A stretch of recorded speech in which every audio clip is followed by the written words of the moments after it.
I have that 90s stain on my soul. I do want to ask you though about the week that you wore, I think I called you the Moth Whisperer that week, because it was sort of like things had just come in and landed right before the performance. But I thought that week's song choice was not as cool as you. Like, I just felt like, oh, this song for Siobhan just seemed a little weak. There can be miracles when you believe. There was another song I wanted to do, but we couldn't clear with copyright.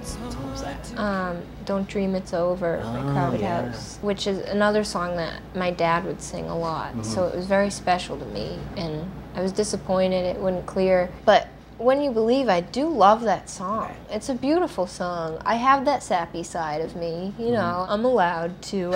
I'm entitled because, you know, I did grow up in the 90s, so I have that 90s stain on my soul, that pop stain.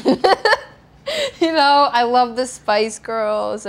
My older sister is freakishly obsessed with Five. I don't know if you remember. Yeah, When the Lights Go Out. Oh, yeah. Baby, when the lights go out, every single one cannot express the love and tenderness. I could rap you the UK and American versions of the rap, but I will spare you. The guy's middle name is Abs or something, right? Abidin, yes. Yes. Anywho. Time to break it down 'cause you're making me high. I got your Five reference.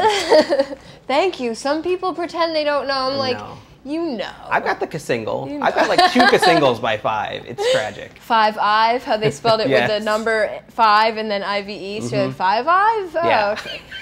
You could get away with that in the 90s. Yeah, yeah. You could get away with a lot Like Bewitched more. with the asterisk. Oh, yeah. They had that little jig song with the like Irish jig in the background. Yeah. We've taken another detour.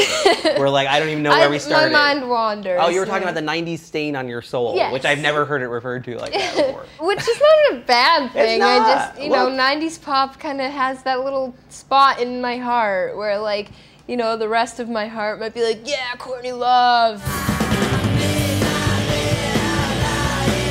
Which is also 90s, you know, but that other part of the 90s, the dark side of the 90s with all the pop music.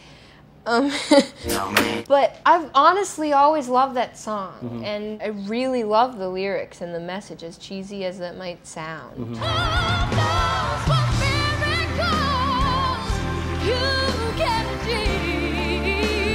I knew the instant I picked it, there was that problem. This is a Mariah Carey and Whitney Houston song. And you can't escape that. And the reason I can escape it is I'm a girl.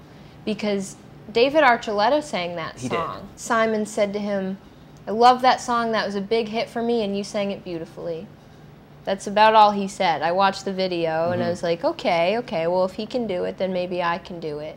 But I think there's more leeway for a boy to sing a Whitney Houston or Mariah Carey song because you're not directly compared. But I knew facing it, I was like, well, this is tough because I want to do the song, but I'm not getting away from this comparison. I'm just not. And I'm no Whitney Houston. I'm no Mariah Carey. Who am I? I'm a glassblowing apprentice from Cape Cod. I'm really good at babysitting. You know, so taking on the song, I had to just get over it. You reach a point where you're like, I know what the judges are gonna say. I don't really care right now because I just want to sing this song.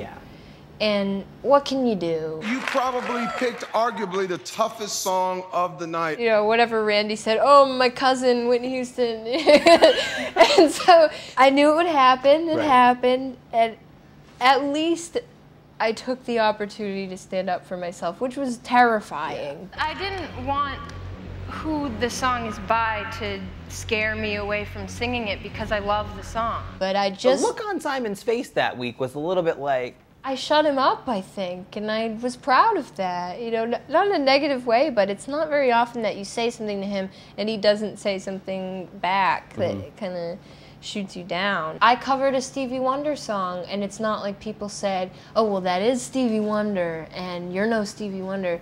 But, you know, it's a girl covering a guy's you're a woman song. covering a man, You don't get that comparison.